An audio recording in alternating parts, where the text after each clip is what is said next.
Sejak kecil, gadis itu sangat menyukai mandi bersama ular tanpa mengenakan sehelai benang pun.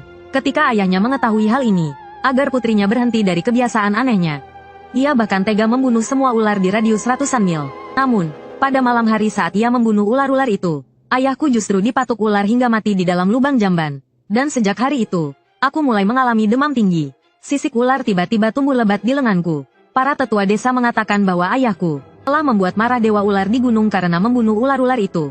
Itulah sebabnya keluargaku terkena kutukan. Karena tidak ada pilihan lain, kakekku pergi ke kuil dewa rubah di kaki gunung.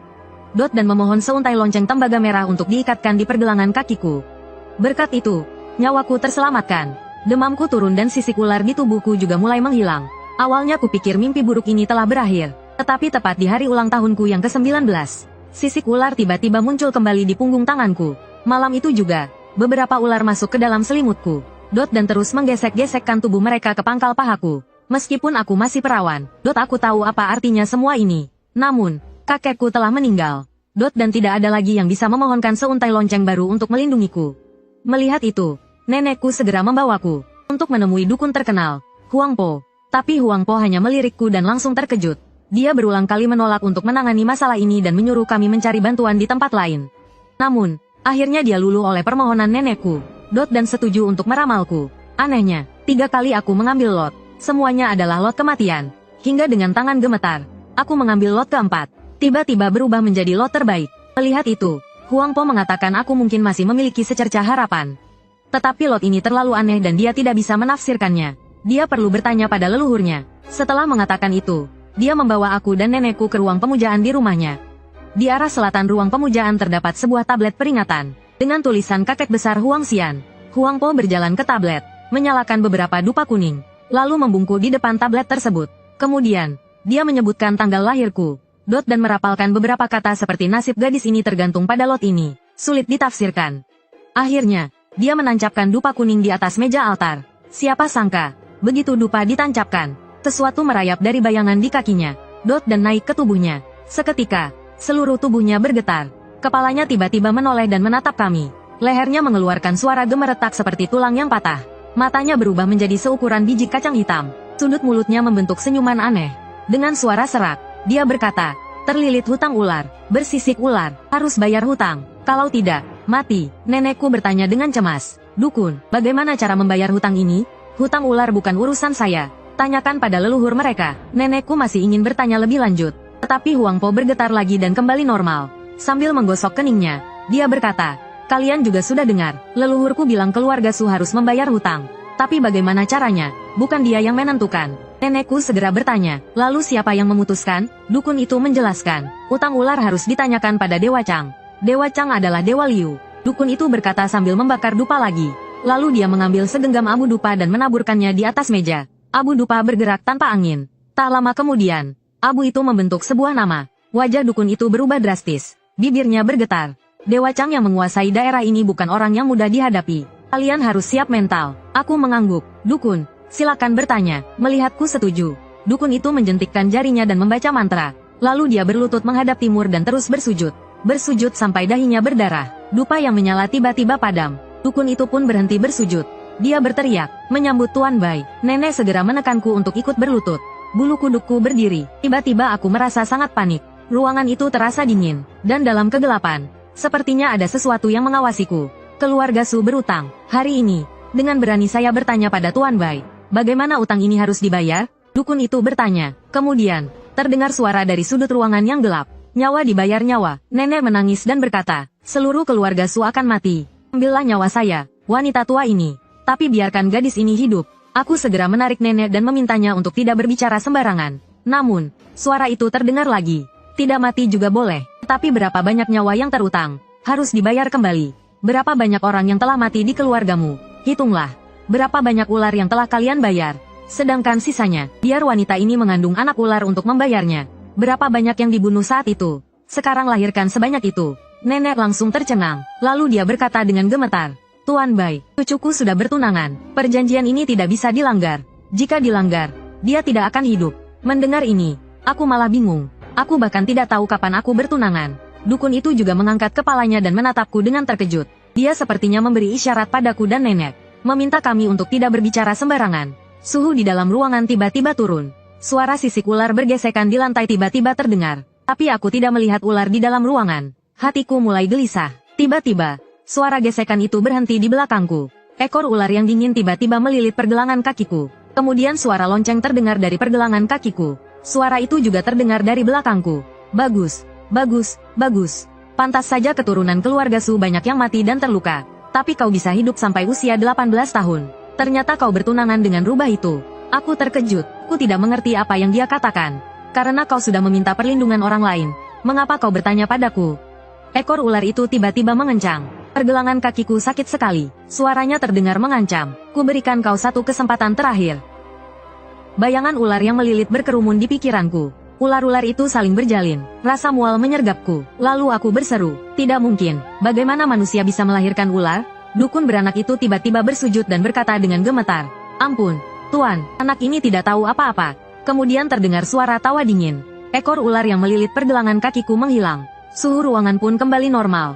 Tapi dupa yang padam tadi, tiba-tiba patah menjadi dua. Dukun beranak itu terduduk di lantai. Gawat, gawat. Siluman ular murka. Lalu dia menunjukku dan nenek sambil berteriak.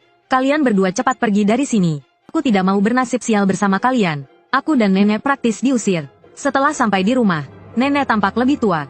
Aku pun menanyakan hal yang kupendam sepanjang jalan. Nenek, apa maksudnya aku dijodohkan dengan rubah? Nenek menatap lonceng merah di pergelangan kakiku. Wan, lonceng di kakimu ini disebut lonceng perunggu kesturi merah. Kakekmu mendapatkannya dari siluman rubah. Aku menatap nenek dengan terkejut. Jadi, kakek meminta siluman rubah untuk melindungiku? Lalu kenapa kita masih pergi ke dukun beranak itu? Nenek memotong ucapanku. Tanpa lonceng ini, kau pasti sudah meninggal seperti anak-anak keluarga Su lainnya. Tapi lonceng ini hanya bisa melindungimu sampai usia 18 tahun. Soal perjodohanmu dengan siluman rubah, aku tidak tahu, hanya kakekmu yang tahu. Yang ku tahu, kita tidak boleh mengingkari janji dengan makhluk gaib. Aku tidak tahu bagaimana menggambarkan perasaanku saat ini. Aku hanya bisa menghibur nenek dan memintanya untuk tidak terlalu memikirkannya. Istirahatlah yang nyenyak malam ini. Besok adalah hari ulang tahunku. Aku ingin dia bahagia. Nenek diam saja. Malam itu dia tetap ingin tidur denganku di kamar yang sama. Aku tidak bisa menolaknya. Akhirnya kami tidur bersama di ranjang yang sama. Mungkin karena ada nenek di sampingku. Tidurku tidak terlalu nyenyak. Lewat tengah malam, aku mendengar suara seperti sesuatu yang kosong. Lalu ku dengar suara ketukan. Sepertinya ada yang mengetuk jendelaku. Tapi ketika aku melihat keluar jendela, tidak ada apa-apa di luar. Aku membuka selimut dan menyoroti lantai dengan ponselku. Tiba-tiba aku merasa seperti melihat sesuatu berkilau di lantai. Teringat kejadian siang tadi. Aku panik. Aku turun dari tempat tidur. Aku memakai sepatu dan menyoroti sekeliling ruangan dengan ponselku. Tidak ada apa-apa di lantai. Aku lega. Mungkin aku hanya salah lihat. Mungkin itu hanya suara angin dari jendela. Aku kembali berjalan pelan-pelan ke tempat tidur. Tiba-tiba suara ketukan di jendela terdengar lagi. Aku mendengarnya lebih jelas. Ini bukan suara angin. Ada sesuatu yang mengetuk jendelaku. Saat aku melihat ke jendela, sepasang mata merah menatapku. Aku berteriak sambil melompat ke tempat tidur, mencoba membangunkan nenek. Tapi saat aku membuka selimut, aku menyentuh sisik ular yang dingin. Nenek, ada ular di kamar. Aku panik dan bergegas menyalakan lampu. Tapi saat lampu menyala, ruangan sudah dipenuhi lebih banyak ular. Mereka terus masuk ke dalam kamar dan memenuhi lantai. Aku berteriak dan melompat kembali ke tempat tidur, melemparkan ular-ular yang ada di tempat tidur ke bawah. Tapi semakin banyak ular yang mulai merayap ke tempat tidur. Aku dan nenek berusaha keras memukul mereka dengan bantal. Tapi ular-ular itu seperti tak ada habisnya. Mereka membuka mulut lebar-lebar dan menerjang kami. Nenek yang pertama kehabisan tenaga. Seekor ular menggigit tangannya. Tiba-tiba tempat gigitan itu menghitam. Aku sadar ular-ular ini berbisa. Mataku langsung memerah. Aku ingin mengusir semua ular dan melindungi nenek. Nenek tersenyum pahit dan terduduk kembali di tempat tidur. Wajahnya semakin pucat. Tak bisa dihindari lagi melihat lautan ular yang padat. Aku menangis menghadap pintu. Aku tahu kau datang malam ini. Aku setuju. Aku setuju untuk mengandung anak ular. Oke. Gerombolan ular berhenti bergerak. Ular-ular yang menerjangku dan nenek mundur. Gerombolan ular di pintu tiba-tiba memberi jalan. Sesosok putih muncul di sana. Dengan mata merah, aku berkata dengan geram. Aku setuju untuk mengandung anak ular. Tapi bisakah kau tolong nenekku? Melihat napas nenek semakin lemah dan ekspresinya semakin kesakitan, hatiku terasa dingin, memikirkan bahwa aku harus menyaksikan keluarga terakhirku meninggal di depanku. Pandanganku kabur karena air mata. Pria itu tiba-tiba mengisyaratkanku. Kemari, aku terlalu takut untuk mendekatinya. Tiba-tiba lautan ular memberi jalan. Pria berbaju putih itu berjalan ke arahku. Dia meraih lenganku dan menarikku dari tempat tidur. Dia mengabaikan perlawananku. dan mengangkatku, melemparkanku ke tempat tidur di kamar lain. Dia menatapku dari atas. Aku memberimu kesempatan ini. Aku akan menyelamatkan nenekmu, dan kau akan mengandung anak ular sebagai gantinya. Tatapannya jatuh ke pergelangan kakiku. Lonceng itu sudah tidak berfungsi, tapi aku sudah terbiasa memakainya setiap hari, dan tidak melepasnya. Dia menariknya dengan satu tangan. Mata ini penuh amarah. Rubah sialan itu. Dia pikir dia siapa? Saat aku kesakitan, dia menyusupkan tangannya ke dalam gaun tidurku. Kulitnya dingin, tidak seperti manusia biasa. Tangan itu membelai setiap inci kulitku, dari bawah ke atas, dari paha hingga ke tempat yang lebih dalam, membuatku gemetar tanpa sadar. Aku panik dan gemetar, mencoba menghindar, tapi dia menahanku erat-erat. Bibirnya menyentuh bibirku dengan lembut. Tiba-tiba pikiranku kosong, hanya merasakan kesemutan di bawah sana, hanya bisa membiarkannya melakukan apa yang dia inginkan, sampai dia benar-benar menindihku. Aku tiba-tiba menyadari bahwa yang menindihku bukanlah manusia, melainkan seekor ular. Aku mulai meronta lagi, tapi kekuatannya yang mengerikan membuatku tak bisa bergerak. Aku hanya bisa memalingkan wajahku, menutup mata dengan malu, tak ingin melihatnya, berdoa dalam hati agar semua ini cepat berlalu. Tangannya yang bebas tiba-tiba mencengkram daguku, memaksa aku untuk menatapnya. Suan, sekarang kau memohon padaku, tapi dengan sikap seperti ini, aku merasa jijik dan tak berani membuka mata untuk melihatnya. Dia diam saja, cengkeramannya di tanganku semakin kuat. Gerakan selanjutnya tidak selembut sebelumnya, sama sekali tidak mempedulikan perasaanku. Rasa sakit membuat air mataku berlinang, ingin berteriak, tapi tenggorokanku seperti tersumbat kapas. Hanya bisa mengerang pelan. Rasa sakit di bawah membuatku ingin mati-matian, melarikan diri dari ruangan ini. Tapi mataku juga terasa perih. Aku tidak punya waktu untuk memikirkan keanehan di mataku. Aku bahkan tidak bisa menangis keras. Malam itu, aku sama sekali tidak tahu kapan aku pingsan. Ketika aku bangun keesokan harinya, ruangan itu dipenuhi aroma amis ular yang samar, dan juga bekas-bekas keintiman. Badanku terasa sakit semua. Aku berbaring di tempat tidur untuk waktu yang lama, sebelum akhirnya memaksakan diri untuk bangun dan melihat nenek. Luka di punggung tangannya sudah memudar warnanya, tapi dia masih pingsan. Aku mengisi bak mandi dan berendam di dalamnya, menangis tanpa suara. Siang harinya, aku berganti pakaian panjang untuk menutupi bekas-bekas di tubuhku, dan pergi ke rumah Dukun Huang. Dukun Huang terkejut melihatku masih hidup. Aku mengabaikan tatapannya dan bertanya, "Dukun Huang, nenekku digigit ular tadi malam. Racunnya sudah hilang, tapi dia masih pingsan. Bisakah Anda membantunya?" Mendengar ceritaku tentang gigitan ular, ditambah bekas-bekas di leherku yang sulit disembunyikan, dia sudah mengerti semuanya. Dukun Huang menggelengkan kepalanya. "Nak, nasi sudah menjadi bubur. Jangan tanya aku lagi. Jika tak ada halangan, dia akan kembali malam ini. Lebih baik kau tanyakan tentang nenekmu padanya." Aku masih ingin bertanya, tapi Mak Comblang melambaikan tangannya. "Pergi." Dewa Chang itu pemarah. Aku juga tidak ingin cari masalah. Mak Comblang sudah memutuskan untuk tidak ikut campur lagi urusan keluargaku. Aku hanya bisa pulang. Setelah makan siang, aku berbaring di tempat tidur, dan tertidur lagi. Entah berapa lama aku tidur. Aku terbangun karena sakit mata. Aku menutupi mataku. Rasanya bola mataku seolah mau copot. Sepertinya mataku sudah mulai sakit sejak tadi malam. Apa aku juga digigit ular tanpa kusadari? Mataku terus berair karena sakit. Penglihatanku pun jadi kabur. Saat ku tutup mata, kelopak mataku terasa terbakar. Saat ku buka, bola mataku terasa seperti ditusuk jarum saat terkena udara. Aku ingin turun dari tempat tidur untuk mencari es batu di kulkas. Tapi tiba-tiba terdengar suara langkah kaki di luar pintu. Suaranya sangat pelan dan berhenti di depan pintu. Aku tahu itu bukan nenek. Pasti orang yang semalam itu. "Keluarlah kalau sudah bangun." Suaranya datar. Aku tanpa sadar menarik selimutku. "Apa yang kau inginkan?" Dia berkata dari luar pintu. "Agar sisa keluarga Su kalian tetap hidup. Jadilah muridku." Aku tidak mengerti kenapa dia tiba-tiba berkata begitu. "Sisa keluarga Su, apa maksudmu?" Sambil memegangi mataku, aku bertanya lagi. Mataku menjadi seperti ini. "Apa kau sudah tahu? Keluarga Su punya hutang." Balasannya tidak hanya menimpa keturunan keluarga Su, tapi semua orang dari keluarga Su tidak akan bisa lolos nantinya. "Soal matamu, karena kau terlahir tanpa pupil, mata itu bukanlah milikmu." Aku bingung. Bukan mataku, lalu mata siapa? Saat aku ingin bertanya lagi, dia berkata dengan tidak sabar, "Keluarlah kalau sudah selesai bertanya." Akibat membuatnya marah tadi malam masih kuingat jelas. Aku tidak ingin membuatnya marah lagi. Jadi aku memakai jaket tipis dan membuka pintu. Saat aku keluar, dia sedang menulis sesuatu di meja. Melihatku, dia meletakkan penanya dan berkata, "1 ruangan bersih, 3 papan kayu bersih. Tempelkan ketiga kertas ini, hadap ke timur. Nyalakan dupa setiap tanggal 1 dan 15. Persembahkan ayam, bebek, dan ikan segar setiap hari." "Kenapa aku harus jadi muridmu?" Aku bertanya sambil menahan sakit mataku. "Kau cocok, dan aku butuh ini untuk berlatih." Nadanya tidak terdengar semarah kemarin. Sangat datar. "Dan, kalau kau tidak menjadi dukun, matamu tidak akan bisa beradaptasi." Dan kau pasti akan mati dalam setahun. Dan jika kau mati, urusan hutang janin ular belum selesai. Dan seluruh keluargamu juga tidak akan selamat. Membayangkan aku, seorang gadis biasa, kehilangan keperawananku di malam sebelum ulang tahunku yang ke-19. Dan di hari ulang tahunku diberitahu kalau aku tidak menjadi dukun. Aku tidak akan bisa hidup. Hidupku yang indah ini dihancurkan oleh seekor ular. Saat itu aku benar-benar ingin menyerangnya. Dan bertarung mati-matian dengan ular di depanku ini. Tapi memikirkan nenek yang masih koma. Dan kerabat keluarga Su lainnya. Aku hanya bisa menahan emosiku. Dan menyetujuinya. Dia mengamatiku sejenak. Lalu tiba-tiba mengangkat tangannya dan memukul dahiku dengan kipas lipat. Aku mundur kesakitan. Tapi menyadari mataku sepertinya tidak sakit lagi.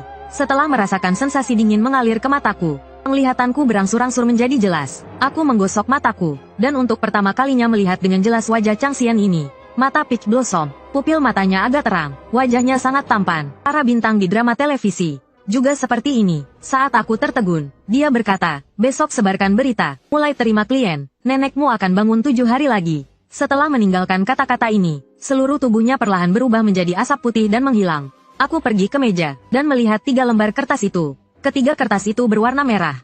Dan di kertas yang berada di tengah tertulis 2 karakter. Dengan tinta hitam yang kuat dan tegas. Baizong, di timur laut. Biasanya ada 3 tablet roh untuk memuja dewa rumah tangga. Nama roh ditulis di tablet. Dan tablet harus menghadap ke arah gunung. Di mana roh itu berada. Ini adalah pengetahuan umum yang kudapat sejak kecil. Kupikir menjadi dukun juga sama. Jadi, Baizong pastilah namanya. 2 lembar kertas lainnya juga bertuliskan 2 nama. Bai Liu dan Bai Huai. Aku tidak tahu siapa mereka. Dan tidak terlalu memikirkannya. Esokan paginya, aku pergi untuk memuja ketiga tablet kayu itu sesuai permintaannya. Aku baru saja selesai membereskan semuanya dan sangat lelah. Ketika seorang wanita parubaya mengetuk pintu dan berteriak. Dukun Su. Apa kau di sana? Tolong selamatkan menantuku. Ku Liu Fen dari desa teratai sebelah. Menantuku baru-baru ini diganggu oleh makhluk halus. Dan sangat menderita. Kumohon, ikutlah denganku untuk melihatnya. Aku sedikit mengernyitkan dahi. Desa teratai kalian punya dukun sendiri. Kenapa kau pergi jauh? Mencariku. Bukannya dia, rona malu muncul di wajah wanita parubaya itu. Bibisu, menantuku semalam bermimpi ular kecil. Dan menyuruh kami untuk menemuimu. Mendengarnya menyebut ular, aku langsung mengerti. Lalu aku kembali ke papan kayu itu. Tapi aku tidak tahu bagaimana cara memanggil Bai Chong. Aku menyalakan dupa, meniru nenek Huang dan bersujud beberapa kali. Tapi tidak ada perubahan di sekitar. Aku sedikit kecewa. Tiba-tiba, sesuatu memukul bagian belakang kepalaku. Bai Chong berdiri di belakangku dengan wajah cemberut. Untuk memanggil roh penjagamu, kau harus menyalakan dupa dan menyebut namanya dalam hati. Siapa yang mengajarimu untuk bersujud?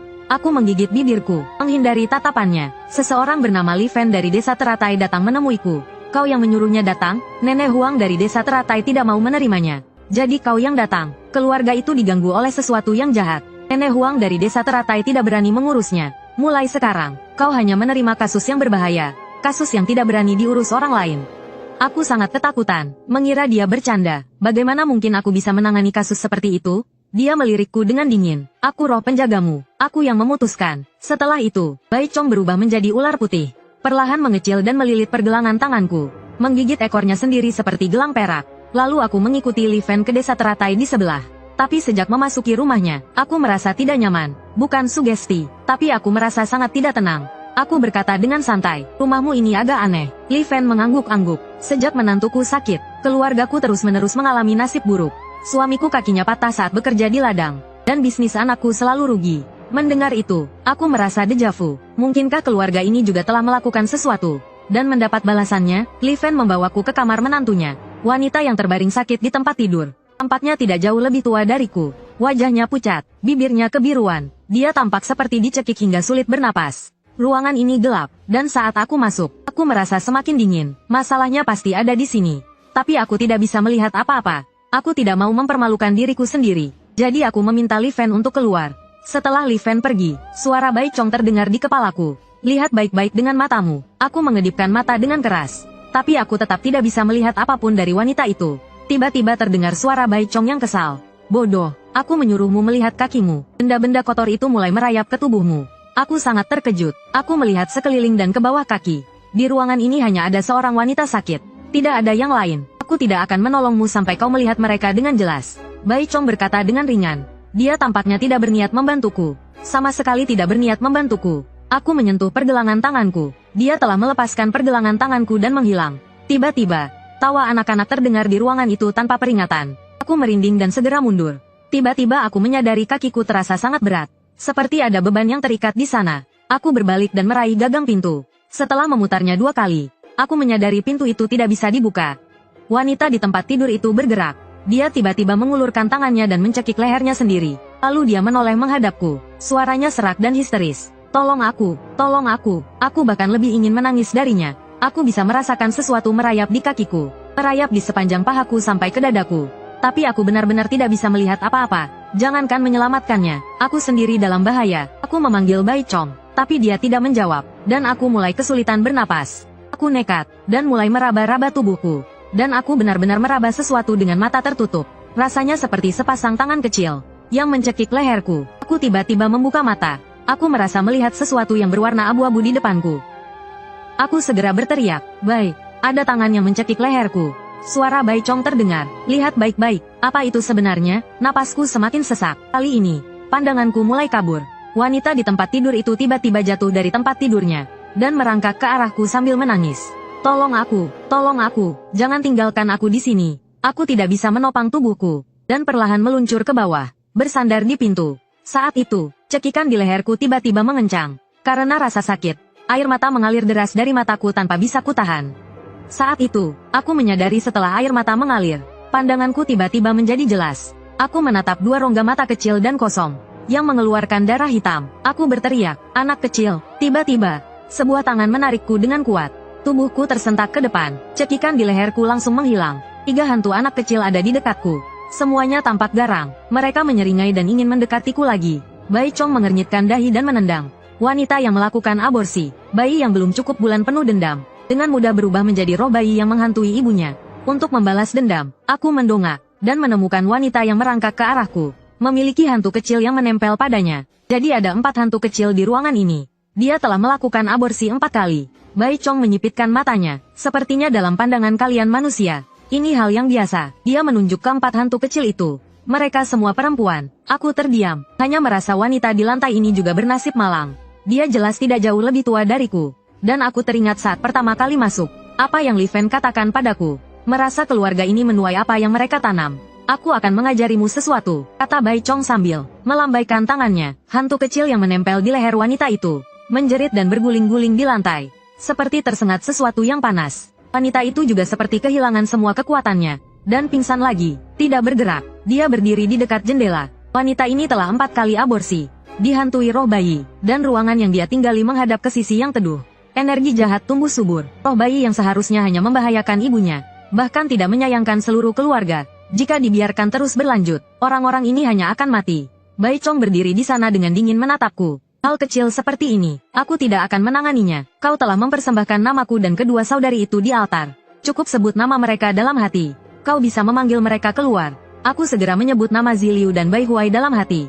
2 ular kecil muncul di dekat kakiku. Ular kecil itu perlahan berubah menjadi sepasang gadis kembar.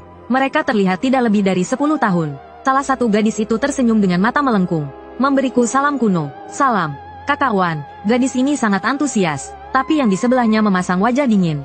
Hanya menatapku, tanpa bicara. "Kakak Wan, namaku Ziliu. Dia adikku, Zihuai. Tapi dia tidak pandai mengusir roh jahat. Lain kali kau ingin membereskan hal kotor, kau tidak perlu memanggilnya. Sekarang serahkan padaku." Aku menghela nafas lega. Akhirnya ada yang bisa diajak bicara. Sebuah belati muncul di tangannya. Matanya berputar, tersenyum padaku. "Kakak Wan, menjauhlah." Ziliu berjalan menuju ke 4 hantu kecil itu dengan belatinya. Seperti memotong semangka. Satu tebasan menusuk kepala mereka. Darah hitam kental dan amis muncrat keluar. Aku mundur beberapa langkah. Aku tidak lagi menganggapnya sebagai dewi yang ramah. Setelah keempat hantu kecil itu mati, mereka berubah menjadi asap hitam dan menghilang. Kemudian Bai Huai datang ke sisi wanita itu. Dia tidak terlalu tinggi, tapi sangat kuat. Dia langsung mengangkat wanita itu kembali ke tempat tidur. Lalu dia mulai memeriksa kelopak mata wanita itu, dan memeriksa nadinya. Bai Chong sekali lagi berubah menjadi ular kecil, dan melilit pergelangan tanganku. Tak lama kemudian, Bai Huai berdiri dan dengan dingin berkata, "Dia akan hidup." Lalu dia dan Bai Liu menghilang. Kemudian aku memanggil Li Fen masuk, dan memberitahunya, bahwa hantu-hantu kecil yang mengganggu keluarganya telah musnah. Mendengar ini, dia langsung berseri-seri, dan berkata bahwa menantunya akhirnya melewati masa kritis ini, dan bisa melanjutkan keturunan. Mendengar ini, aku tertawa dingin dan berkata, "Kau tahu lebih baik dari siapapun, mengapa keempat arwah bayi ini mengganggu keluargamu?" Aku peringatkan kau, jika kau terus memaksa menantumu untuk menggugurkan kandungan, seluruh keluargamu akan menerima balasannya. Hanya aku dan Huang Po yang menjadi dukun di sekitar sini. Jika kami berdua tidak mau membantu, lihat saja siapa yang akan kau cari nanti. Aku mengambil uang dan hendak pergi. Saat aku berbalik, tiba-tiba sebuah tangan menyentuh bokongku. Aku bergidik dan menoleh. Ternyata Putra Li Fen sedang menatapku dengan mata mesum. Nona dukun, katanya, istriku tidak berguna, tidak bisa melahirkan anak laki-laki. Nona dukun masih muda dan cantik, pasti belum menikah, kan? Bagaimana kalau, sebelum aku bisa menamparnya, Bai Chong di pergelangan tanganku melesat lebih cepat dariku. Bai Chong menggigit tangan Putra Li Fen. Dia menjerit dan melompat mundur. Sementara Bai Chong, dengan cepat kembali melilit pergelangan tanganku. Dia berguling-guling kesakitan, meraung-raung. Luka gigitan kecil itu berubah warna dari ungu menjadi hitam. Dalam beberapa detik, seluruh tangannya menghitam. Aku terkejut dengan tindakan cepat Bai Chong, dan hendak mengatakan sesuatu. Tetapi Bai Chong di pergelangan tanganku bergerak lagi. Entah dari mana, seekor ular hitam besar muncul, dan langsung melilit pergelangan kaki Li Fen. Dia langsung tersungkur, melihat ular hitam yang mengancam di kakinya. Li Fen langsung kehilangan semua kesombongannya. Dia cepat-cepat tersenyum meminta maaf padaku. Aku merasa mereka sekeluarga orang-orang yang tidak masuk akal. Aku langsung berbalik dan pulang. Tak disangka, keesokan harinya, aku mendengar desas-desus di desa, bahwa aku adalah siluman wanita, yang memelihara sekelompok ular, dan bisa membunuh orang. Aku bahkan tidak perlu berpikir, untuk tahu siapa yang menyebarkannya. Pasti Li Fen yang menyebarkan gosip sebagai balas dendam. Kemarin aku baru saja pergi ke rumah Li Fen, dan tak lama kemudian tangan putranya jadi cacat. Buktinya jelas, untuk sementara waktu, pasti ada orang yang membicarakan aku. Dengan begini, untuk sementara waktu tidak akan ada orang yang datang memintaku untuk meramal. Aku ingin fokus merawat nenek selama waktu ini. Tapi malam itu, setelah tertidur, aku bermimpi aneh. Sepertinya aku berada di gunung. Gunung dengan pepohonan lebat, dan diselimuti kabut. Ku tersesat di gunung itu. Terus berputar-putar di hutan. Hutannya luas, tapi sangat sunyi. Bahkan tak ada suara burung. Aku sangat panik. Saat itu, tiba-tiba seseorang memanggil namaku. Wan Wan, suaranya lembut, datang dari tak jauh. Aku perlahan berjalan menuju arah suara itu, dan dengan cepat keluar dari hutan. Seorang pria dengan wajah yang tak kulihat jelas berdiri tak jauh. Dia memakai baju merah terang, yang terlihat seperti pakaian adat suku minoritas. Dan dia bertelanjang kaki. Dia sepertinya tersenyum, dan melambaikan tangan padaku. Aku perlahan berjalan ke arahnya. Tapi saat aku hampir sampai di depannya, tiba-tiba semuanya menjadi gelap. Hanya ada satu bentakan keras yang kukenal. Suan, ku langsung terbangun. Saat membuka mata, napasku memburu. Bentakannya membuat jantungku berdebar kencang. Zizong berdiri di samping tempat tidurku. Satu tangannya menekan leherku, dan perlahan mengencang. Wajahnya terlihat sangat menakutkan. Aku perlahan menyentuh tangannya. Ada apa? Zizong menggertakkan giginya, sepertinya sedang menahan amarah. Dia menyuruhmu datang, lalu kau pergi. Aku baru menyadari, apa dia sedang membicarakan mimpiku barusan? Tapi bagaimana dia tahu apa yang kumimpikan? Suan, aku tidak akan mengulanginya lagi. Jangan biarkan rubah itu mendekatimu lagi.